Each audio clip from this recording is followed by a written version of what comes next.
Bismillahirrahmanirrahim. Assalamualaikum warahmatullahi wabarakatuh. Selamat datang di Praktikum Modul 3 Teknologi Informasi 2021. Pada Modul 3 kali ini, kita akan membahas mengenai Google Data Studio.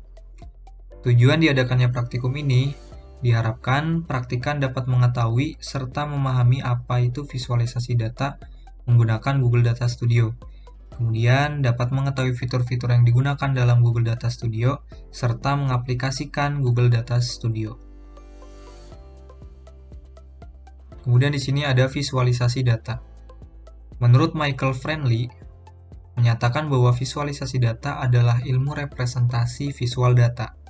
Ini didefinisikan sebagai informasi yang telah diabstraksikan dalam beberapa bentuk skematik, termasuk karakteristik atau variabel untuk unit informasi. Proses ini melibatkan penciptaan dan studi tentang representasi visual data. Tujuan dari visualisasi data adalah untuk mengkomunikasikan informasi secara jelas dan efisien melalui grafik statistik, kemudian plot, dan juga grafik informasi. Kemudian pengenalan Google Data Studio. Google Data Studio merupakan program visualisasi data yang dirancang sebagai alat yang mudah digunakan untuk mewakili kumpulan data yang kompleks dengan cara yang menarik dan juga jelas. Untuk tujuannya sendiri, yaitu membantu pengguna membuat laporan yang dinamis, menarik secara visual dengan menyalurkan sumber data eksternal ke platform yang mudah dinavigasikan berbagi laporan berbasis data. Kemudian untuk keunggulannya sendiri, yang pertama ada menarik secara virtual, kemudian menggabungkan data dari berbagai sumber. Untuk sumbernya sendiri, di sini seperti Google Analytics, kemudian ada Google Ads, Google Sheets, kemudian ada BigQuery, dan lain sebagainya. Pada praktikum kali ini, kita akan menggunakan sumber data dari Google Sheets.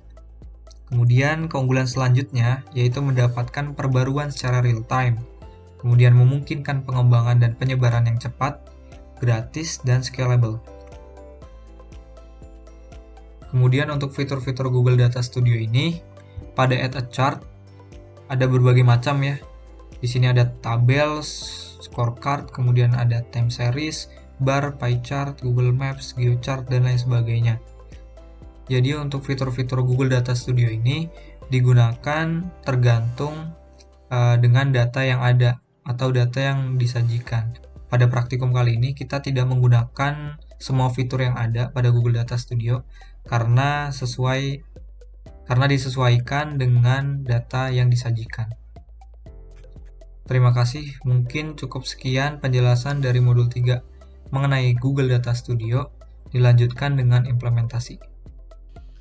Bismillahirrahmanirrahim. Sekarang sesi implementasi ya. Di sini saya Abdul Muksid, perwakilan dari PJ Modul 3 akan menjelaskan mengenai implementasi visualisasi data dengan menggunakan Data Studio. Nah, ini merupakan salah satu contoh Data Studio yang sudah jadi dan akan yang kita buat. Jadi, pada visualisasi ini akan menjelaskan mengenai laporan penjualan beras dan gula PPX Kota Bandung.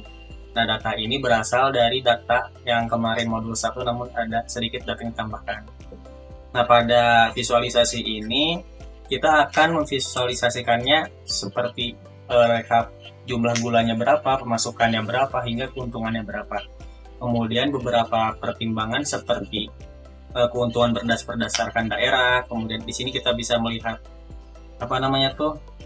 trennya, kemudian lain sebagainya gitu, dan ini Google Map-nya gitu. Nah, di Data Studio juga kita bisa memfilternya berdasarkan contoh, misalnya berdasarkan bulan. Nanti semua grafik yang akan di sini akan menyesuaikan berdasarkan bulan yang dipilihnya. Kemudian selain daripada kita bisa memfilter di sini, kita juga bisa memfilternya melalui grafiknya gitu. Misalnya kita ingin mengetahui presentasi gula pada bulan Februari gitu di sini. Jadi tinggal diklik ininya aja, nanti yang lain menyesuaikan gitu. Baik, langsung saja. Mari kita mulai. Nah, ini merupakan file yang akan kita gunakan pada Google Data Studio. Di sini terdapat ada 7 kolom. Yang pertama ada bulan, yang di sininya dalam bentuk angka karena nanti Data Studionya dikonvert gitu dalam bentuk bulan. kemudian ada daerahnya, lalu ada longitude dan latitude dari daerah tersebut gitu. Kemudian ada beras yang terjualnya berapa, ada gula yang terjualnya berapa, pemasukan beras, pemasukan gula, dan ongkos kirimnya berapa. Nah, di sini untuk harga beras 1 kilonya itu 12.000 dan untuk harga gula 1 kilonya itu 10.000. Baik, yang pertama adalah kita upload file ini ke Google Drive kita gitu. Nah, kalian semua pasti punya akun, kalau misalnya kalian punya akun Google atau Gmail, pasti kalian juga punya akun di Google Drive gitu. Drive. Nah, di sini di Google Drive ini kalian bisa membuat Google Docs, Google Sheet, Google Slide, Google Form, dan lain sebagainya gitu. Aplikasi platform Google ini mirip seperti OneDrive yang kemarin di modul 1, namun lebih banyak fiturnya gitu. Namun di ininya storage-nya cuma sedikit. Nah, pertama caranya ngupload yaitu drag file yang tadi kalian telah download ke Google Drive. Nah, kemudian kalian buka filenya, lalu merubah format Excel ke dalam format spreadsheet. Caranya bagaimana? Kita ke file, kemudian save as Google Sheet. Kalau misalnya sudah muncul, maka sudah tersave sebagai Google Sheet. Nah, di sini kita bisa lihat perbedaan antara file yang sudah dirubah ke dalam Google Sheet atau belum. Kita coba refresh dulu.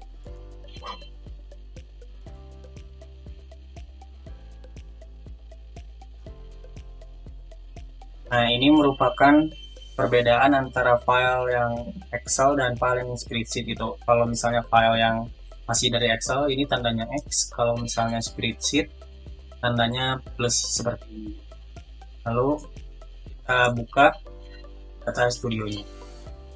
Nah, kalau misalnya kalian punya akun Google, kalian bisa mengakses Google Data Studio ini secara free juga gitu. Tinggal searching aja nanti di Google, di internet, datastudio.google.com. Nanti masukkan emailnya. Nah, pada tampilan ini merupakan tampilan awal dari Google Data Studio. Di sini ada template-nya seperti apa, kemudian data source-nya, kemudian ada ekspornya gitu. Nah, ini merupakan template yang disediakan oleh Google gitu, dengan berbagai macam sumbernya gitu. Nah, sekarang kita akan membuat Google Data Studio. Yang pertama, kita create, kemudian create report. Nah, pada ketika kita create report, langsung kita diperintahkan untuk menambahkan data yang akan di-report.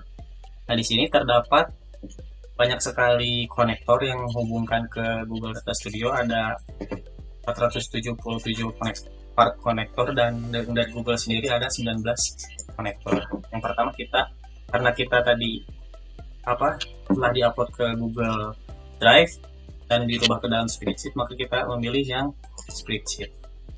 Kemudian kita tambahkan file yang tadi yang telah kita upload gitu. Nanti kalian bisa pilih di sini gitu, banyak file.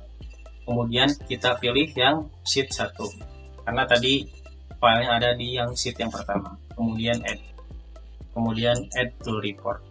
Sebelum kalian menambahkan atau memulai chart, di sini saya akan menjelaskan dulu sedikit mengenai fitur-fitur yang ada di Google Data Studio gitu. Ini ada file, seperti biasa file mirip, dan di sini edit, view. Ini untuk keperluan tampilan yang ini. Dan insert. Sini ada insert seperti chartnya apa, kemudian kontrolnya, kemudian ada URL embed, kemudian ada rectangle. Di sini juga kalian selain insert di sini juga kalian bisa di sini gitu, yang ini sama aja. Kemudian ada page, jika kalian ingin menambahkan page. Kemudian ada arrange. Kalau ada range itu misalnya tuh kayak ingin ada file yang ditumpuk atau shape yang ditumpuk, kalian bisa atur di range. Kemudian resource untuk pengaturan resource-nya, kemudian help untuk informasi terkait data studionya. Kemudian di sini ada temanya seperti apa. Ini juga Google banyak menyiapkan tema gitu. Kemudian selain tema, di sini ada layoutnya ingin seperti apa. Nah, sebelum kita lanjut ke ininya, ada satu hal yang perlu kita perhatikan gitu. Yang pertama, kita harus mengedit source-nya terlebih dahulu gitu. Pertama kita ke sini, ke sebelah kanan, ke data source gitu. Setelah kalian ngeklik yang kabel di sini, ke data source, klik, pilih yang pensil. Kemudian di sini akan muncul tampilan data yang tadi gitu. Nah, di sini kita akan merubah data yang tadi ke dalam format data studionya gitu, agar menyesuaikan pengaturannya gitu. Misalnya tuh seperti pemasukan gula ketika kita edit sebagai currency yang ininya Indonesia. Ya. Itu kemudian selain pemasukan gula ada pemasukan beras sebagai currency juga. Lalu ada ongkos kirim, edit sebagai currency juga.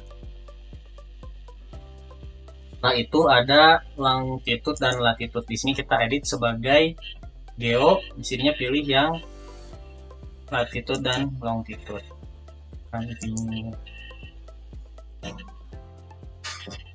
Lalu ini bulan. Nah, tadi bulan kita edit sebagai date and time. Di sininya pilih yang month. Oke, ini beras yang terjualnya udah number, daerahnya teks saja, yang terjual number. Kemudian done. Oke, di sini kita akan pertama membuat headernya terlebih dahulu gitu. Kalian bisa pilih di shape-nya, lalu menambahkan teksnya di sebelah sini.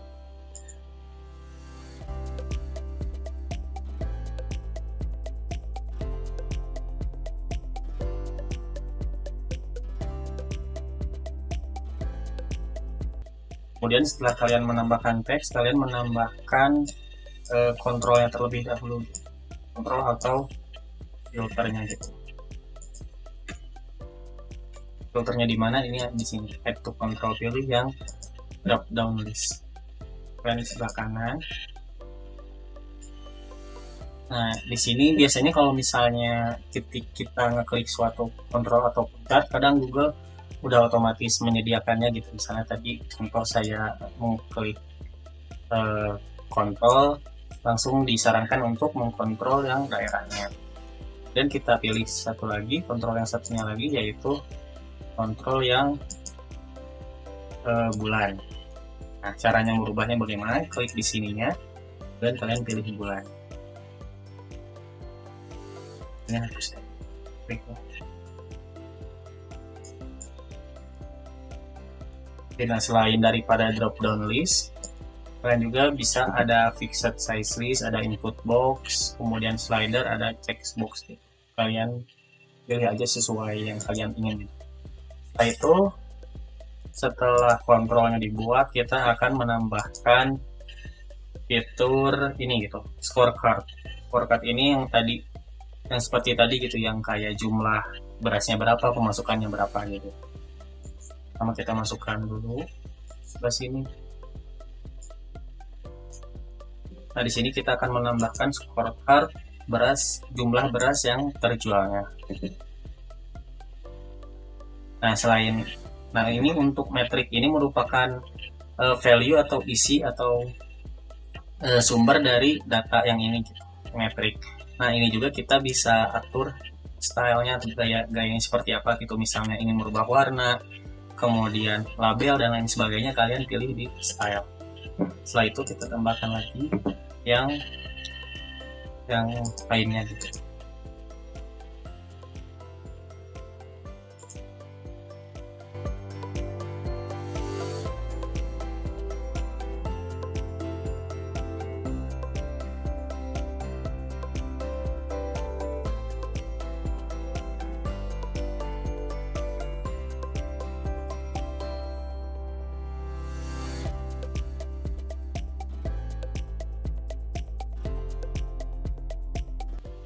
Nah, untuk pemasukan beras ini karena ada 0 tambahan 2, kalian bisa menghapusnya di style, kemudian decimal precision-nya ke autoin gitu, ke nolin agar yang 0 di belakang ribunya menghilang gitu. Ke nol kan. Kalian di sini tinggal menyesuaikan gitu positioningnya gitu agar tidak terlalu mepet ataupun ini gitu. Nah, selanjutnya kita akan menghitung jumlah antara pemasukan beras dan pemasukan gula. Di sini menggunakan rumus tambahan, namun untuk chartnya masih menggunakan scorecard. Caranya bagaimana? Kalian klik metriknya, kemudian di sini kalian pilih yang create file-nya gitu. Kemudian kalian masukkan judulnya, yaitu adalah pemasukan total atau total pemasukan.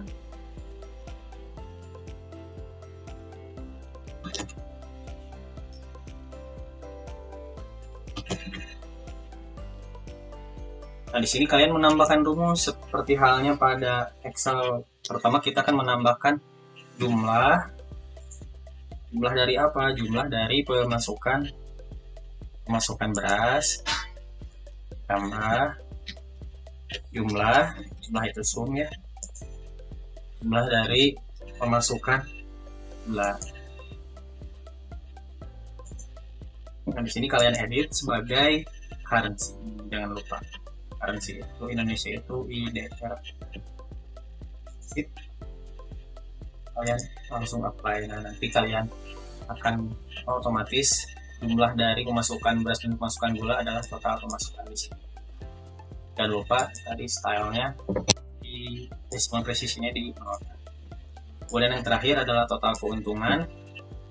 Kalian tambahkan lagi scorecard. Lalu di sini rumusnya itu total keuntungan itu merupakan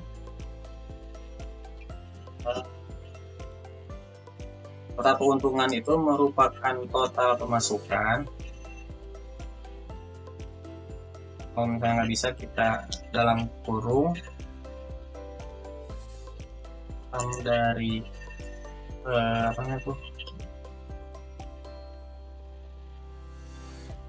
pemasukan beras tambah dari pemasukan gula dikurangi jumlah dari ongkos kirim. Dan kalian ubah ke currency. Lalu klik apply. Maka akan muncul hasil dari total pemasukan yang ini dikurangi dengan ongkos kirimnya. Seperti yang tadi ada di datanya gitu. Jangan lupa kalian decimal precision-nya di nolkan. Nah, untuk untuk desainnya seperti apa, kalian bisa menyesuaikan itu dengan memanfaatkan fitur shape yang ada di data studionya gitu. Selain shape juga kalian bisa menambahkan gambar gitu. Oke, sekarang kita akan membuat bar chart gitu. Kalian klik add chart, kemudian kalian pilih yang kolom bar. Nah, di sini kita akan membuat jumlah kilo yang terjual, jumlah beras dan gula yang terjual berdasarkan bulannya gitu. Nah, caranya tuh di sini metriknya tuh value-nya, datanya, dan ini dimensionnya itu ini gitu, pembatasnya seperti apa gitu. Di sini kita akan membuat jumlah yang terjual berdasarkan bulan, jadi kalian pilih ininya berdasarkan bulannya. Ini udah otomatis dari angka menjadi bulan gitu. Kemudian di sini udah ada beras yang terjual, kalian tambahkan satu lagi berarti yang gula yang terjual. Ini sesuaikan aja ini ukurannya.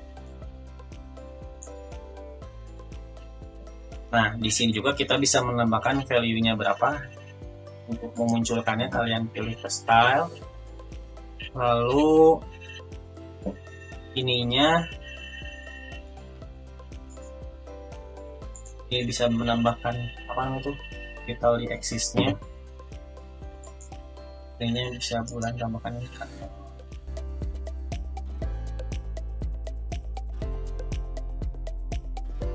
Nah, show data label.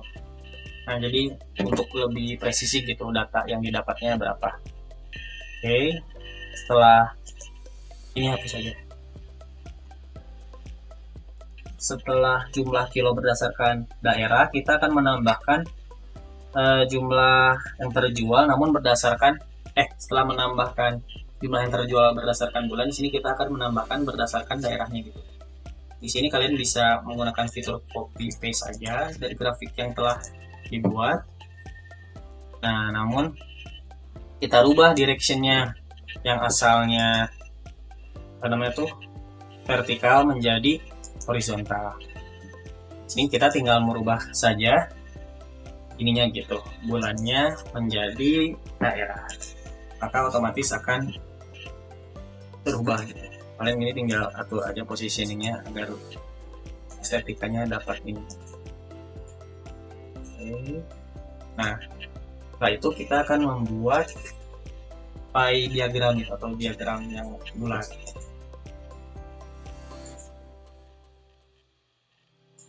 Nah, di sini kita akan membuat presentase jumlah beras yang terjual berdasarkan bulan gitu. Ini otomatis sudah berdasarkan bulan yang terjual, kemudian ininya diganti ke bulan. Di sini kita akan membuat pie chart, namun dimensinya berdasarkan bulan. Nah, kemudian kalian copy paste saja seperti tadi. Tadi kan kita sudah gula, sekarang kita pilih yang beras.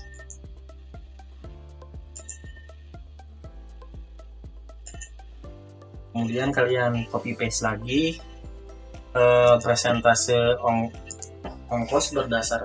Namun ini hal yang berbeda gitu. Kita akan mempresentasikan ongkos berdasarkan daerah. Nah, ini metriknya ganti ke ongkos kirim berdasarkan daerahnya. Nah, di sini kita bisa melihat kalau misalnya Jawa Timur adalah ongkos kirim yang besar. Oke, tinggal rapi.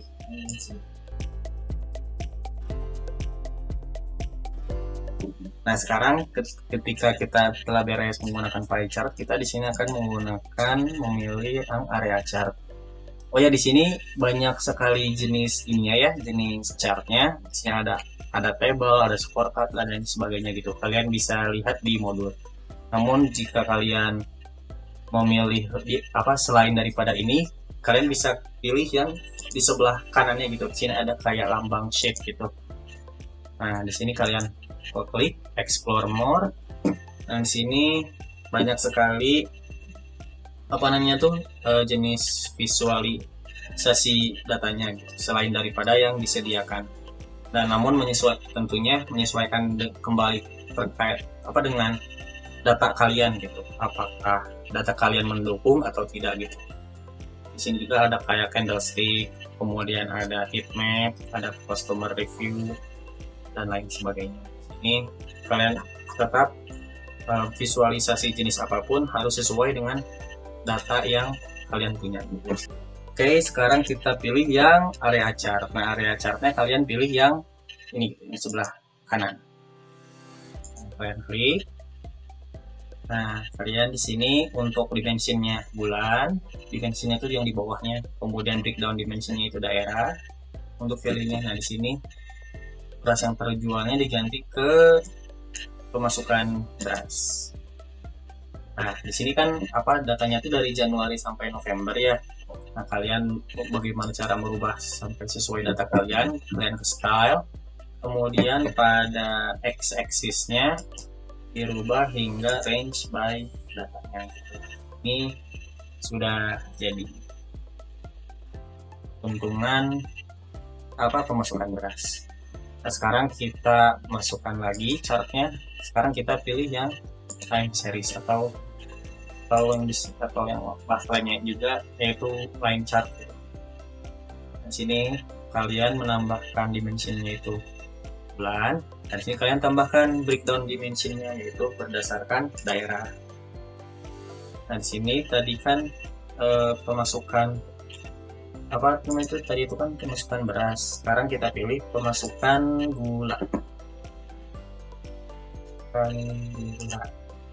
Kemudian sama seperti tadi, kita merubah datanya sampai yang sesuai dengan kitanya.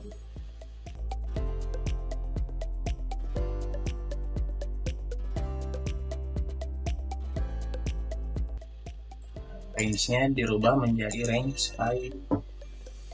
Nah, di sini juga kalian bisa merubah filenya ingin warna seperti apa, ada pengaturannya di style.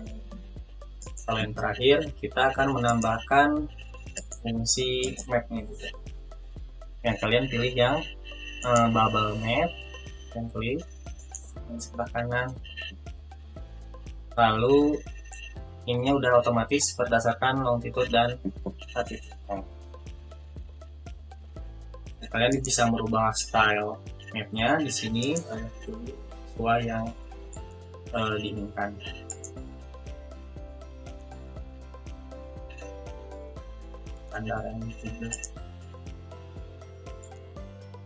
Oke, setelah jadi kalian bisa atur tema warnanya sesuai yang kalian pingin, dan kalian bisa menambahkan label-labelnya gitu di atasnya. Ini videonya dipercepat saja ya, nanti kalian sesuaikan dengan yang kalian ingin gitu, sesuaikan yang kalian masing-masing.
Setelah kalian udah yakin dengan tampilannya, di sini juga saya akan menambahkan sedikit informasi tentang yang tadi saya akan sempat memfilter dari yang ini gitu, dari grafiknya. Nah, caranya mengaktifkannya itu dengan mengklik apply filter gitu. Ada di data dan apply filter. Kalian ini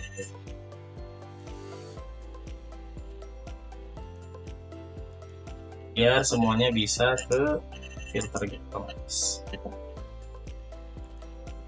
Kalau misalnya sudah dirasa ini apa namanya itu sudah dirasa cukup, kalian bisa memvisualisasikannya dengan menggunakan di review. Kalian ingin melihatnya review. Nah, ini merupakan laporan yang sudah jadi. Nah, misalnya tuh kita ingin mengetahui beras yang terjual pada Jawa Barat saja, saya tinggal klik aja gitu ini. Nanti kan Jawa Barat aja. Kalau misalnya ini lagi, kita klik reset aja. Nah, pada fitur view ini juga ada mode presentasinya gitu. Jadi full satu halaman tentang presentasi kita gitu. Jadi kalian klik escape aja gitu. Kita lagi kembali ke edit. Jangan lupa kalian di sini memberi nama sesuai implementasi gitu.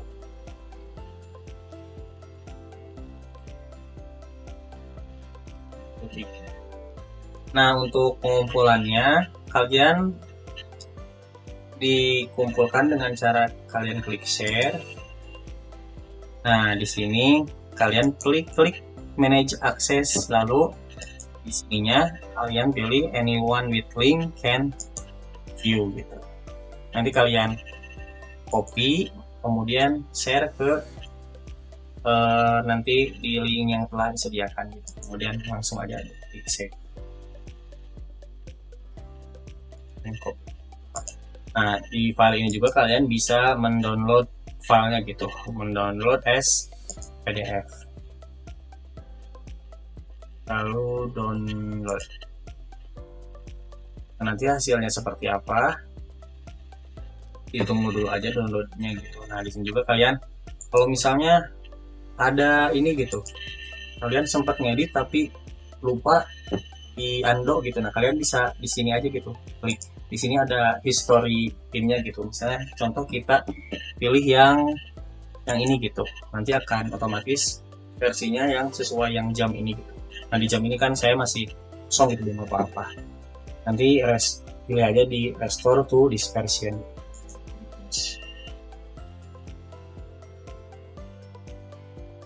gitu. Kemudian ini kalian udah jadinya, kita dulukan aja seperti apa bentuknya. Nah, bentuknya seperti ini. Nanti ini juga dikirimkan gitu ke ini yang telah disediakan. Baik, untuk materi mengenai Google Data Studio bisa pas setelah selesai. Nanti kalau misalnya ada yang tanyakan aja ke asistennya, atau enggak kalian bisa melihat video ini berulang-ulang sampai kalian mengerti. Fungsi Data Studio ini adalah untuk memvisualisasikannya gitu. Dan kalau misalnya kalian di dunia yang udah ke bisnis intelijen ataupun data pengelolaan data yang profesional, kalian tentunya tidak bisa sembarang gitu dalam menentukan apakah data itu divisualisasikan dalam bentuk bar, chart, bentuk pie, misalkan bentuk lain ataupun bentuk yang lainnya gitu. Namun tetap berdasarkan ketentuannya gitu. Nanti kalian akan belajar di kedepannya gitu, yang akan sesuai. Nah, di sini juga saya akan memberikan contoh visualisasi data yang profesional gitu. Di sini ada data mengenai mengenai penumpang bandara gitu. Ini merupakan tampilan yang sudah untuk profesional gitu, yang berdasarkan perhitungan gitu.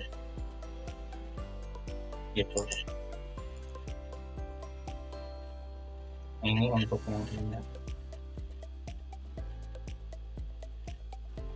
Tetap bergantung ke kebutuhan masing-masing. Mungkin untuk materi mengenai Data Studio cukupkan sekian. Mohon maaf bila ada kesalahan kata Terima kasih dari kita. Wassalamualaikum warahmatullahi wabarakatuh.